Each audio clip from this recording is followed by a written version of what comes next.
Hey, I wanted to share with you today the number one word that all parents should stop using to help their grieving child. I'm so glad that you are here.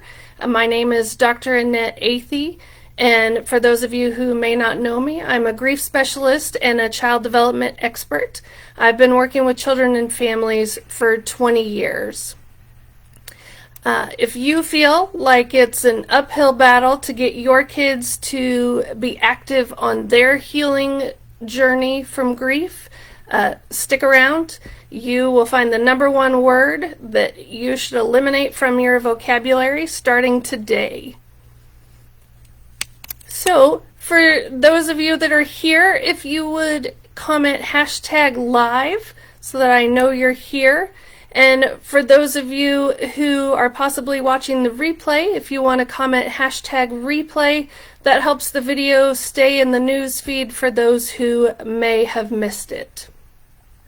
So I'm so glad that you are here, and I am just curious, if you had to choose a word that you think that I'm going to suggest you eliminate from your vocabulary, what word do you think that is? If you want to comment in the chat, what word would you eliminate from your vocabulary with your children?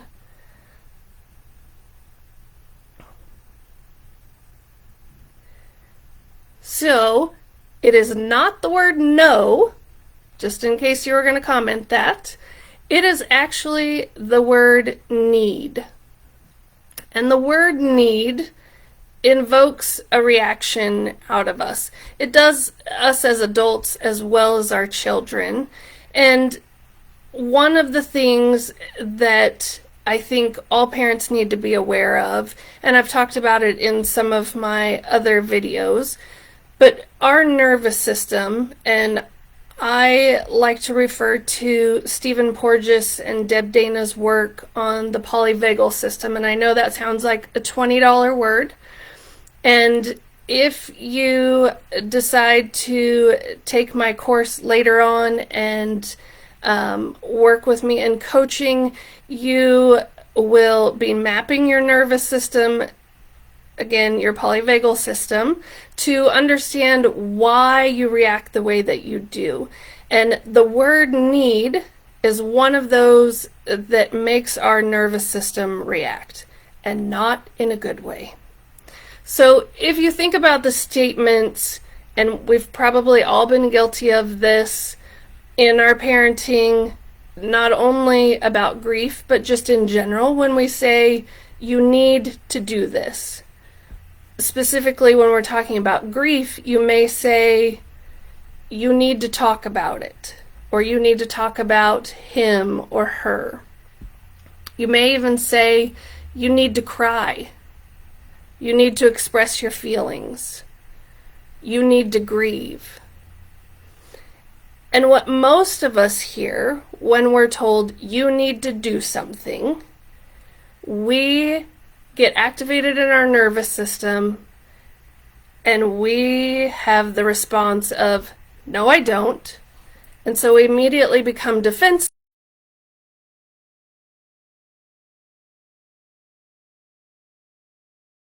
We're going to have those kids that have the personality type that aren't just going to act out or argue with you. There are going to be some of those that say, challenge accepted. You think I need to do this? No, I don't. And then they stand firm and get stubborn and try to get your attention in a whole different way. And now suddenly, instead of talking about what's on their mind or how it's related to grief, suddenly we are in a battle of wills. We're in a stance where we're saying, I know better than you do. As the parent, I know what's best. I know what's best for your body, for your emotions, for your feelings. This is not the experience we want to give our children. We want them to be the experts of themselves. We want to trust that they can talk about it when they're ready. but we also need to present that environment. And so by eliminating the word need, we actually increase the potential for conversation. We increase the chance that they will share with us.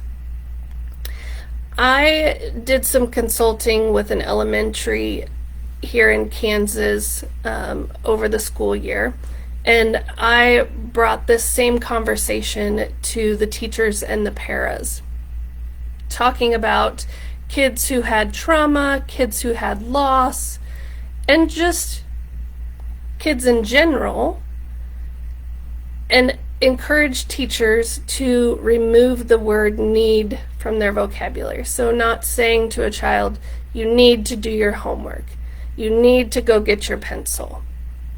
Again, like I mentioned before, that activates our polyvagal system, and all it does is invites defiance. It increases the amount of arguments, and kids who want the challenge, they are ready to say, challenge accepted, make me. And then we have to one-up the situation. The teachers who used this advice and the paras, as I checked back with them a week later, all commented on how they couldn't believe that one word would make that big of a difference in their classroom, that the kids responded very differently. And I want to give you a few suggestions on what to say instead. So I'm not asking you to take away a word without putting something in its place.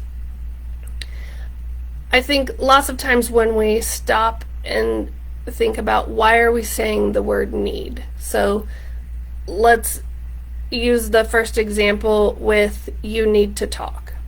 So when we're talking about grief, all of you want your kids to share with you. You want them to express what's going on. When you say you need to, we're telling them what to do. Our intent is more from a perspective or a spot of, I'm concerned. It's important to me that you share your feelings. It's important to me that you talk about your loss. I'm concerned that you're not talking to me or anybody else. Hearing it in that way sounds very different than you need to talk. It's a demand. We're requiring them to do something when maybe they're not ready. I would love to hear if any of you have noticed or will notice over the next week, if you take and use this at home. I would love to hear feedback in the video comments for any of you who are willing to share, did it make a difference? And you're going to notice a difference not only with your little ones, but especially with your teens and preteens, who are going to be more activated by your word choice. So for those of you who are interested, if you would like to comment #eliminate, because we're going to eliminate the word need from our vocabulary. If you are ready to take the next step in your kids' grief journey, I would love for you to join me in a 15-minute grief to healing clarification call to get the #1 strategy to address grief in your household. And these strategies are not just cookie cutter strategies. Our 15-minute phone call, I want to find out the ages of your kids, some dynamics in your household, what you've tried, and give you something that's personalized and individualized to your household and your parenting type. We all parent differently, And that is completely fine, and we all handle and want to address grief differently in our house. And that's where the 15-minute phone call comes in, where we can actually talk about specifics that would work in your house, not just here's the blanket, try this. I hope that you all have a great week. I look forward to seeing you in the group and hearing comments. I noticed that my mom has put a comment. We'll try this with folks I talked to this week. It's a good one. So thanks, Mom. Thanks for joining me. And for those of you in the group, I would love to hear your feedback on if you notice a difference eliminating the word need in your vocabulary and conversations coming up. So take care and have a great week.